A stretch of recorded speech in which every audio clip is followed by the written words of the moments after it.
Bienvenue sur Un jour, une question. Moi, c'est Mimi. Oui, Mimi, c'est mon prénom. Chaque jour, je réponds à une question. Prépare-toi à voyager avec moi et à découvrir plein de choses. On ne va pas s'ennuyer, tu verras. D'ailleurs, toi aussi tu peux participer. Clique sur le lien dans la description de l'épisode et enregistre ta question. Qui sait, peut-être que ce sera la prochaine à laquelle je répondrai. Alors, prêt pour une nouvelle aventure ? C'est parti ! Pourquoi on utilise des drapeaux pour représenter les pays ? Je t'emmène dans un endroit incroyable.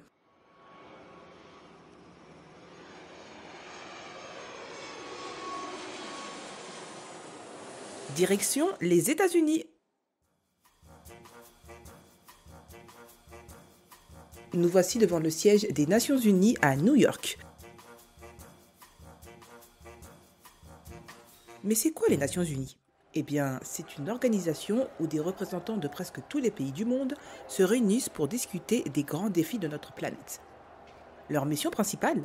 Préserver la paix, protéger l'environnement ou encore aider les pays à mieux s'entendre. Et tout ça se passe dans ce grand bâtiment en verre. Devant ce bâtiment, il y a une longue rangée de mâts. Et sur chaque mât flotte un drapeau. Chaque drapeau représente un pays. Et là, juste devant nous, il y a les drapeaux des 193 membres des Nations Unies, alignés côte à côte. Regarde bien, chaque drapeau a ses propres couleurs, formes et dessins. C'est comme si chacun racontait une histoire, celle d'un pays, de ses valeurs et de sa culture. Tu te demandes peut-être pourquoi je t'emmène ici. Eh bien, j'ai trouvé que cet endroit, avec tous ces drapeaux alignés devant le siège des Nations Unies, était parfait pour répondre à la question du jour. Chaque drapeau raconte quelque chose d'unique sur le pays qu'il représente, son histoire, ses valeurs et ses symboles importants.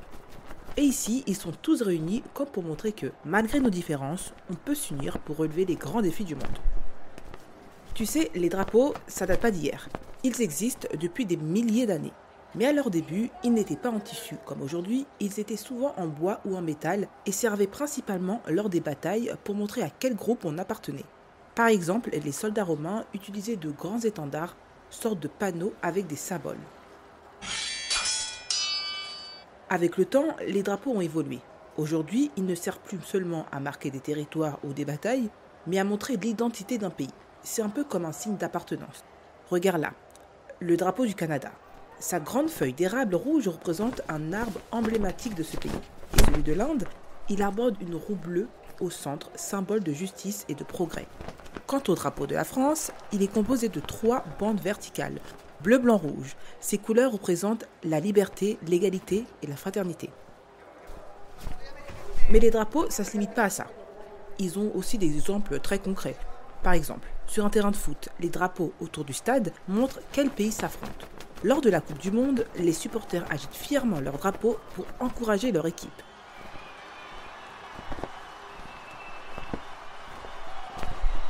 Tu vois, un drapeau, c'est pas juste un morceau de tissu, c'est un symbole puissant qui rassemble les gens et leur rappelle d'où ils viennent. Ah, et petite anecdote pour finir, sais-tu que le drapeau du Danemark, qu'on appelle le Dannebrog, est le plus ancien drapeau encore en usage dans le monde. Il a plus de 800 ans. Selon une légende, il serait tombé du ciel pendant une bataille en 1219. Bien sûr, c'est qu'une légende, mais elle montre à quel point les gens sont attachés à leur drapeau et à ce qu'il représente. Bon, il y a tellement de choses à faire à New York, pourquoi ne pas aller se balader à Central Park ? On pourrait croiser des écureuils, admirer les rameurs sur le lac ou se poser pour un pique-nique avec vue sur gratte-ciel.